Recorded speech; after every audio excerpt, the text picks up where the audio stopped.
बड़े भाई पूर्व मुख्यमंत्री बड़े भाई हमारे रघुवर दास जी जो मंच में विराजमान है, एक मुख्यमंत्री नहीं बल्कि एक अभिभावक के रूप में पूरा दिन हमारे पीछे साथ दिए।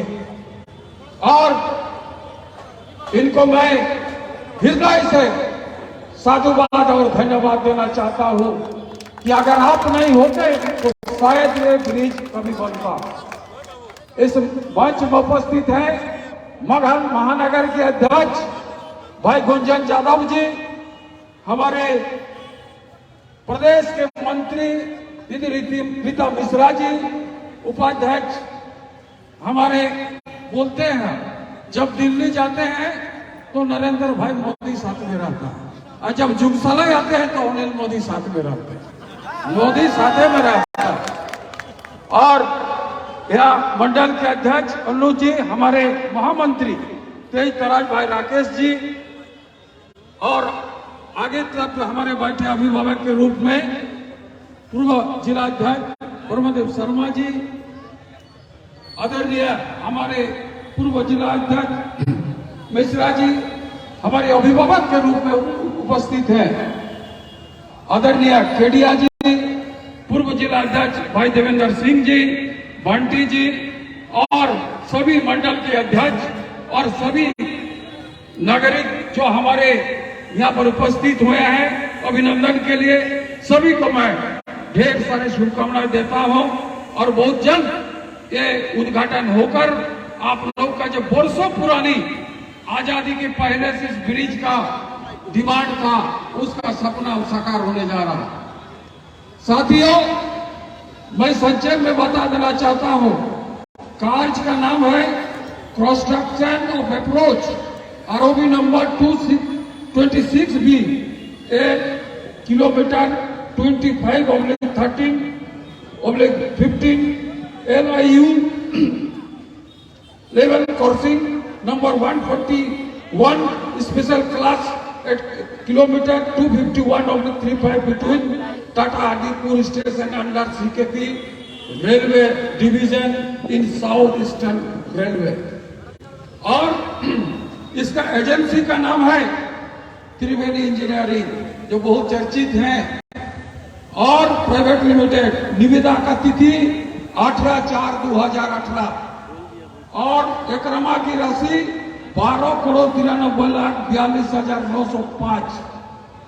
शिलान्यास का तिथि बड़े भाई रघुवर दास जी मुख्यमंत्री के समय हम लोग साथ में रहकर 6/11/2018 को माननीय पूर्व मुख्यमंत्री रघुवर दास जी के हमारे उपस्थिति और आम जनता की उपस्थिति में शिलान्यास हुआ। कार्य प्रारंभ करने का तिथि 11/10/18 था, कार्य समाप्त करने का तिथि 10/10/2019 था, कार्य समाप्त करने वास्तव में की तिथि 28/12/2022 हुआ। इसके बाद इस कार्य समाप्त करने के लिए विस्तृत एकत्रित समय पुनर्रचित एकत्रित राशि 31 करोड़ 12 लाख के आसपास है। पुनर्रचित एकत्रित राशि 18,29,000 है, जो सिविल कर्ज है। रेलवे के जमीन का विभाग करीब 13 करोड़ 74 लाख है। पुनर्रचित प्रशासन स्वीकृति 44.0495 लाख है। पुनः पुल का लंबाई 838 मीटर है। अधिकृत घरों हटाई गई 55 घर। अब मैं आता हूं, जब आपने अभिभावक केडिया जी यहाँ बैठे हैं, उन्होंने जब जुगसलाई पहुंचा, सभी लोग हमारे पास पहुंचे, बोले वोट देकर जीतते हैं, लेकिन ओवर ब्रिज हम लोग का एकमात्र डिमांड है। आज तक कोई संसद नहीं बनाया। हम बोला था अगर संसद होकर स्वीकृति इसका पुल का काम नहीं शुरू करेंगे तो दोबारा हम जुगसलाई में पैर नहीं रखेंगे। और हम दादा के आशीर्वाद से जब हम पार्लियामेंट में बोलते थे, सदानंद गौड़ा था 14 से 14, 15, 16, लेकिन 17 में जब हमारे सुरेश प्रभु जी आए तो लगातार 3-4 बार जब इसको उठा दिए तो हमको बुलाया, बोला सीधा मेरे पास आओ। बोले क्या आपका मुख्यमंत्री इसका आधा पैसा देने के लिए तैयार है। हम बोला तैयार है, तो बोला काल 11 बजे रेलवे मंत्रालय में आओ। और उन्होंने तुरंत साइन किए, एक दादा के नाम पर मेल किए, एक कॉपी मेरे पास दिए। अब तो सबको पता है कि शुक्रवार को हम आते थे शाम को 4:30 बजे दादा के पास सीएम हाउस, और वहां से बैठ के करीब 2 घंटे हम बैठते थे। तब जाकर इतना जो विकास पूरा गांव में रोड रास्ता देखते इन्हीं का आशीर्वाद से है। और जब हम इनसे मिले, हम बोला दादा इसमें अगर 50% पैसा दे दीजिएगा, तो बोला 15 दिन के भीतर हमारे बोले कि माननीय मंत्री रेल मंत्री स्वीकृत कर देंगे। तब इन्होंने 5 सेक्रेटरी राजबाला वर्मा थी, उन्होंने तुरंत बुलाया। अब बोला चिट्ठी टाइप करके एक कॉपी विद्युत मातो के हाथ में दो और एक विभागीय भेज दो। और जब दूसरे सोमवार को हम गए, माननीय रेल मंत्री से मिले और उनको हम चिट्ठी दे दिया। बोला 15 दिन में जुगसलाई ओवर ब्रिज हम इसका स्वीकृति कर देंगे। हम बोले इसलिए कि एक इकोनॉमिक जोन है हमारा जुगसलाई, और पीढ़ी दर पीढ़ी डिमांड कर रहा है, और लगभग डेली 12,000 मजदूर क्रॉस करता है।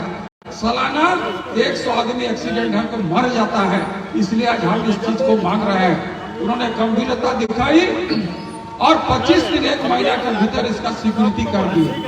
अब यही आने से समाप्त नहीं होता है। फिर हम दादा को बोले दादा यहाँ पे इंक्रोचमेंट है, गरीब लोग बसा है, तो पैसे कर आम आदमी का हित में गरीब लोग को जरूर बाद में देखा जाए, लेकिन आम आदमी का हित में इसको चालू करने के लिए इंक्रोचमेंट हटाना होगा। तो अब इन्होंने डीसी को फोन किया, अमित कुमार जी को, और उस समय सूरज कुमार जी डीडीसी थे, एसडीओ थे, आईएएस थे, बहुत तेज तर्रार ऑफिसर थे। इन्होंने एसडीओ को कहा कि इसको खाली कराओ भाई, आम जनता का डिमांड है। और उनको दोनों अफसर को मैं धन्यवाद देना चाहता हूँ कि दोनों ने इसको खाली कराया, और खाली कराने के बाद त्रिवेणी कंस्ट्रक्शन का काम उनको सुपुर्द किया गया। अब त्रिवेणी कंस्ट्रक्शन का काम जब ये खाली हुआ, शुरू करने दिया, तो रेल से एक और प्रेम पत्र हम लोग का पास आया। वो क्या था कि 15 करोड़ रुपया का भुगतान रेल का जमीन को करना है, तो भी रेल का काम शुरुआत होगा। तो हम लोग दाका बका हो गया, हम लोग 15 करोड़ शायद फिर दोबारा ये बनेगा कि नहीं। मैं बहुत दुखी हो गया। दादा के पास हम गए 2 बार, तो उन्होंने बोला एक बार हमको सुरेश प्रभु से बात करने दो, अगर वो देने के लिए तैयार है, अगर इसको माफ करने के लिए ठीक है, नहीं तो हम इसको आगे सोचेंगे। जब हम उनको कहे 3-4 बार सुरेश प्रभु जी के, बोला देखिए इसमें नियम है, इसमें अगर 15 करोड़ रुपया इस जमीन का भुगतान नहीं करेगा तो बड़ा मुश्किल है। हम आ गए, राजबाला वर्मा जी दादा चीफ सेक्रेटरी थे, बोला आपको बड़े दुखी देख रहे हैं। हम बोला ये बोला पैसा नहीं होगा तो होगा नहीं। बोले कि आप दादा के पास जाके भीतर में बैठिए और बोलिए राजबाला वर्मा जी को चीफ सेक्रेटरी को बुलाइए। जब हम उनको बुलाए दादा के पास, उन्होंने कहा कि संसद जी जिस काम के लिए बहुत महत्वपूर्ण है, इस काम को हम लोग को स्वीकृति कर देना चाहिए। ये 15 करोड़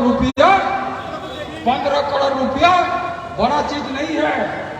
हमारे वीर पुरुष, विकास पुरुष रोगभर दाने 2 मिनट नहीं रुका, 2 मिनट बोला 15 करोड़ रुपया दे दो। आज इस जमीन का 15 करोड़ रुपया भुगतान कराया, वो है रघुवर दास जी।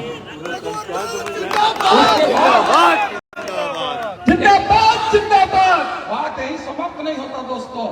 फिर आ गया लफड़ा जमीन शिफ्टिंग का।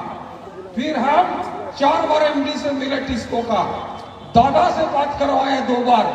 डीपी उस समय भास्करन जी थे, दादा से ले जाकर मीटिंग कराए। हम लोग 3-4 बार एमडी उससे मीटिंग हुआ। हम लोग भाई गरीब लोग को बसाना होगा, उधर घर है, क्या करिएगा, थोड़ा सा जमीन आप दे दीजिए। उन्होंने कहा कि जनहित में यही नरेंद्र जी बोला ठीक है इसको दे दिए जमीन, इसको शिफ्टिंग कराए। अब शिफ्टिंग तो हो गया, फिर जब काम शुरू हुआ तो फिर वो लोग पब्लिक लोग बोला हम लोग को पहले घर चाहिए। अब घर का पैसा तो नहीं था। तब डीसी हमारे सूरज कुमार जी आ गए। फिर हम लोग बोला CSR में चंदा करेंगे। पैसा कितना लगेगा घर का? लगभग 46 लाख। तो त्रिवेणी कंस्ट्रक्शन को भी धन्यवाद देते हैं। सबसे पहले 16 लाख रुपया त्रिवेणी कंस्ट्रक्शन देने का काम किया। इसी तरह हम लोग गिट्टी के लिए हम डीसी साहब को बोले कि इसको मांगिए मत, जो बड़ा बड़ा क्रेशर है उससे 2-2 ट्रिप गिट्टी मांगिए। फिर गिट्टी मांगे उन्होंने। उसके बाद हम बोला जो हमारे सीमेंट फैक्ट्री है उसमें 4000 सीमेंट मांगा जाए, तो 4000 सीमेंट मांगा। ऐसे करके काम शुरू कराए। उसका NGO है फरीडा को देखा, फरीडा को देखे काम हम लोग शुरू कराए। उसके बाद फरीडा काम कर रहा था, बीच में बंद करा दिया गया कि अभी थोड़ा सा रोकिए, दिक्कत है।